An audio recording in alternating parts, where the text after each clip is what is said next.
একদিন মায়ার নবী মোহাম্মদ রাসূলুল্লাহ সাল্লাল্লাহু আলাইহি ওয়াসাল্লাম জঙ্গলের পাশ দিয়ে হেঁটে যাচ্ছিলেন। তখন নবীজি দেখতে পেলেন এক ইহুদি একটি হরিণকে বেঁধে রেখেছে।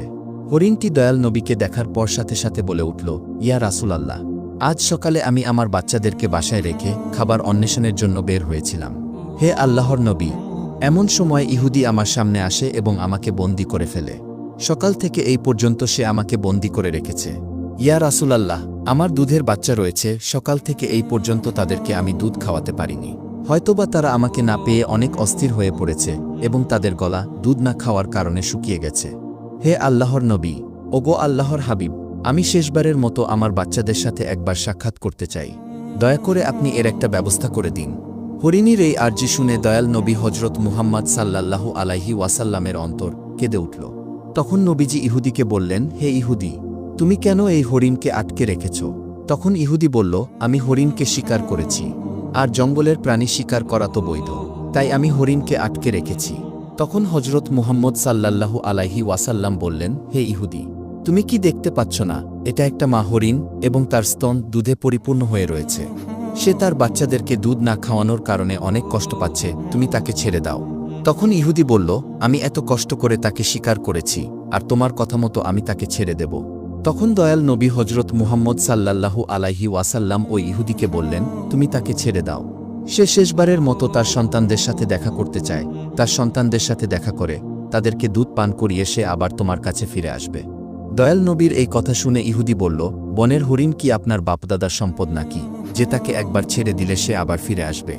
এমন কোনো প্রমাণ আছে কি যে শিকার করা প্রাণী আজ পর্যন্ত ফিরে এসেছে? রাসূল সাল্লাল্লাহু আলাইহি ওয়াসাল্লাম যখন দেখলেন ইহুদি কোনোভাবেই হরিণটিকে ছেড়ে দেওয়ার জন্য রাজি হচ্ছে না, তখন দয়াল নবী ইহুদিকে বললেন, হে ইহুদি, তুমি হরিণটিকে ছেড়ে দাও, তার বিনিময়ে তুমি আমাকে বেঁধে রাখো। হরিণটি যদি না আসে তাহলে তুমি আমাকে সারা জীবন বেঁধে রাখবে। তখন ইহুদি বলল, তাহলে এই কথাই রইল, আমি হরিণটিকে ছেড়ে দিচ্ছি, বিনিময়ে তোমাকে বেঁধে রাখছি। হরিণ যদি ফিরে না আসে তাহলে তোমাকে সারা জীবন মুক্তি দান করব না। অতঃপর ইহুদি হরিণটিকে ছেড়ে দিল এবং দয়ার নবী রাসূল সাল্লাল্লাহু আলাইহি ওয়াসাল্লামকে বেঁধে রাখল। অতঃপর ছাড়া পেয়ে হরিণটি তাড়াহুড়া করে বনের মধ্যে চলে গেল। তখন ইহুদি মনে মনে ভাবতে লাগল, হরিণটি আর কোনোদিন ফিরে আসবে না, এই লোকটাকে আমি সারা জীবন বেঁধে রাখব। এর চেয়ে বোকা মানুষ এই পৃথিবীতে আর কেউ নেই। একটা বনের হরিণের জন্য সে নিজের জীবনকে বিপদে ফেলল। অন্যদিকে বনের হরিণটি দৌড়াতে দৌড়াতে তার সন্তানদের কাছে এসে পৌঁছাল। তখন তার সন্তানেরা তাকে জিজ্ঞাসা করল, আম্মাজান, আজ সকাল থেকে আপনি কোথায় ছিলেন? আমরা আপনার জন্য অপেক্ষা করতে করতে ক্লান্ত হয়ে পড়েছি। আমরা আপনার দুধ পান করতে না পেরে আমাদের গলা শুকিয়ে গেছে। তখন মা হরিণ তার সন্তানদেরকে বলল, ও আমার সন্তানেরা, তোমরা জীবনে শেষবারের মতো আমার সঙ্গে দেখা করে নাও এবং আমার দুধ পান করে নাও, আর জীবনে তোমাদের সাথে হয়তোবা দেখা নাও হতে পারে। তখন হরিণের সন্তানেরা তাকে বলল, আম্মাজান, আপনি এমন কথা বলছেন কেন? জীবনে আপনার সাথে আর দেখা হবে না কেন? তখন মা হরিণ তাদেরকে বলল, ওহে বাচ্চারা, তোমরা তাড়াতাড়ি করে আমার দুধ পান করো। আজ সকালে যখন আমি খাবার অন্বেষণের জন্য বের হয়েছিলাম, তখন এক ইহুদি আমাকে বন্দী করে ফেলেছিল। অতঃপর মায়ার নবী রাসূলুল্লাহ সাল্লাল্লাহু আলাইহি ওয়াসাল্লাম সে পথ দিয়ে যাচ্ছিলেন। তখন আমি তাকে ডেকে তোমাদের কথা খুলে বললাম এবং তাকে আরও বললাম, ইয়া রাসূলাল্লাহ, আমার সন্তানেরা দুধ না খেয়ে পিপাসা অবস্থায় আমার পথ চেয়ে বসে আছে, আপনি আমায় তাদের কাছে যাওয়ার একটা ব্যবস্থা করে দিন।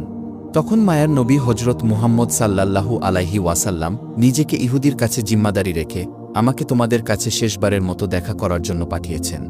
ও আমার সন্তানেরা, নিষ্ঠুর ইহুদি আমার মায়ার নবীকে বেঁধে রেখেছে, তাই তোমরা তাড়াতাড়ি আমার দুধ পান করো। আমাকে আবার জলদি ফিরে যেতে হবে, আমি আমার নবীকে কষ্ট দিতে পারব না। যখন হরিণের সন্তানেরা শুনল তার মা মায়ার নবীকে জিম্মাদারি রেখে তাদের সাথে শেষবারের মতো দেখা করার জন্য এবং তাদেরকে দুধ পান করানোর জন্য এসেছে, তখন হরিণের সন্তানেরা বলে উঠল, ও আম্মাজান, আপনি কিভাবে ভাবলেন মায়ার নবীকে ইহুদির হাতে বন্দী অবস্থায় রেখে আমরা আপনার দুধ পান করব? আপনি চলুন, আমরাও আপনার সাথে যাব। নবী হজরত মুহাম্মদ সাল্লাল্লাহু আলাইহি ওয়াসাল্লামের কোনো কষ্ট আমরা সহ্য করতে পারব না। অতঃপর হরিণ ও তার সন্তানেরা দয়াল নবী হজরত মুহাম্মদ সাল্লাল্লাহু আলাইহি ওয়াসাল্লামের মায়ায় তার কাছে যাওয়ার জন্য রওনা করলেন। ওইদিকে হরিণ আসতে কিছুটা দেরি হওয়ায় ইহুদি হজরত মুহাম্মদ সাল্লাল্লাহু আলাইহি ওয়াসাল্লামকে বলতে লাগল, তোমার মতো বোকা মানুষ আমি আর এই পৃথিবীতেই দেখি নাই। বনের শিকার করা হরিণকে ছেড়ে দিলে সে কি আর কোনোদিন ফিরে আসে? আর একটা বনের হরিণের জন্য তুমি নিজেকে আমার কাছে বন্ধক রেখেছ। কিয়ামত পর্যন্ত এই হরিণ আর ফিরে আসবে না। কিয়ামত পর্যন্ত তুমি আমার কাছ থেকে ছাড়া পাবে না। তখন দয়ার নবী হজরত মুহাম্মদ সাল্লাল্লাহু আলাইহি ওয়াসাল্লাম ইহুদির এই কথা শুনে বললেন, হে ইহুদি, তুমি একটু ধৈর্য ধারণ করো। হরিণ অবশ্যই আমার মায়ায় আবার তোমার কাছে ফিরে আসবে। হজরত মুহাম্মদ সাল্লাল্লাহু আলাইহি ওয়াসাল্লামের এই কথা শুনে ইহুদি বলল, হে মুহাম্মদ, তোমার এই অলৌকিক কল্পনা ছেড়ে দাও।